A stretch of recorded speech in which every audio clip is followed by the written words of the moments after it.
Navaratri is one of the most prominent festival traditions in Hinduism. It is celebrated for 9 straight days, and on the 10th day, it culminates into Vijayadashami. It is a colorful festival that worships the divine as feminine and has few parallels around the world. We know the story of Goddess Durga and how she defeated Mahishasura.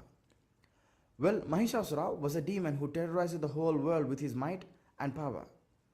No one could defeat him because he had a boon of not dying at the hands of a man or an animal.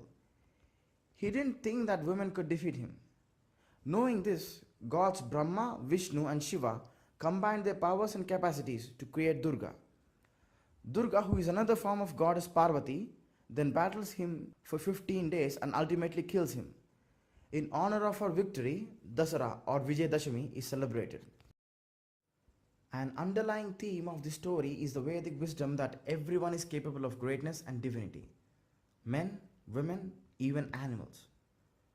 Mahishasura thought that women were incapable of killing him. So, by killing him in the same form he ridiculed and discriminated against, God has proven a point. Never underestimate anyone based on what you think their identity is. They are equally capable of greatness. Dussehra is celebrated for 10 days. Each day, the goddess takes a different form. For example, one day she is worshipped as Saraswati, the principal deity of knowledge and wisdom, and on another, she is prayed to as Gauri, the giver of prosperity, benevolence, and so on. The goddess is worshipped in various forms that grant everything a human needs and desires. Also, in Shaktiya traditions, we see the goddess as the creation itself. She is the universe and also the reason why this universe exists. She is the intellect and the enabler of desires in humans. Yadevi sarvabhuteshu Shakti rupena sanstita. She is the essence and energy that exists in all living beings. She is the soul in every life. She is seen as the divine mother of all life and creation. Even the Trinity, Brahma, Vishnu, and Shiva, are depicted as her children. She is the Parabrahman, the ultimate reality. This attribution of femininity and motherhood to the divine has been an integral part of Hindu culture and worship for thousands of years. By contrast, the word feminism wasn't used until 1890 in the Western civilization. In our culture, there are more female deities than male deities. The most fearful and powerful deities are in fact female. Durga, Chandi, Kali are some examples. Divinity is attributed to every stage of a woman's life.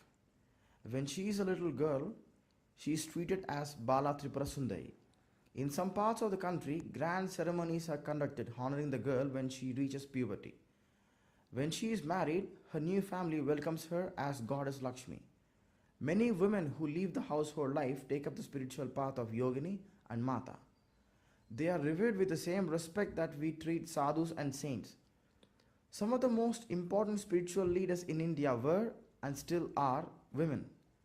No other culture in the world has worshipped the divine as feminine quite like us. We alone have been doing it for centuries and even millennia. Therefore, it is surprising that a culture that has maintained such a lofty expression of feminine power and respect is branded as misogynistic, regressive, and narrow-minded. Even more surprising and depressing is the fact that a culture like ours that worships the goddess was in the past plagued by female infanticide, dowry, sati, and other evil practices. In the year 2016 alone, more than 1.6 lakh rape cases were reported. The Me Too campaign is testimony to how so many women are being exploited and abused. We can't just take the easy way out and blame the patriarchy. In our so-called patriarchal society, men face a lot of discrimination too. 40% of the domestic abuse victims in the country today are men. The number of false rape cases and abuse cases is also high. Women and men are both suffering.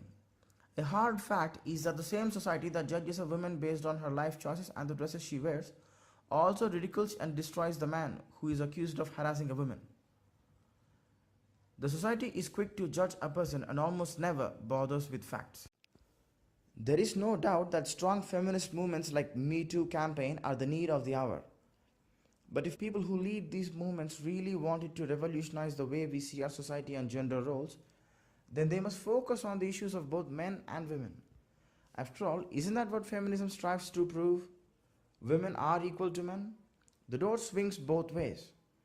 The phrase women are equal to men shouldn't mean that women can and must replace men. Instead, it should mean that women are capable of achieving any greatness that men can. They are not underpowered in any manner to run the world alongside men. A powerful ideological movement such as this must be rooted in facts and objectivity. It should not be consumed by hate towards men in general. Because all it takes is one false allegation, one false charge to seriously damage the sincerity and credibility of this extremely important movement that has given voice to countless victims that have suffered abuse and exploitation in silence.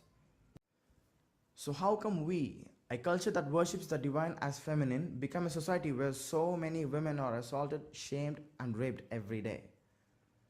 Does it mean that we shouldn't celebrate our goddesses? No. In fact, we should carry out our celebrations with much more vigor and devotion. Also, we should teach our kids the importance of seeing Shakti in every woman. It's extremely unfair to perpetuate the stereotype of women being weak and men being strong. In fact, the festival Dussehra, which celebrates the victory of Goddess Durga over Mahishasura, has broken that stereotype long ago. I think it's time we all did it too. May Goddess Durga inspire courage in us to do what's right and give us wisdom to realize the divinity within ourselves and everyone else. I wish you a very happy Dussehra.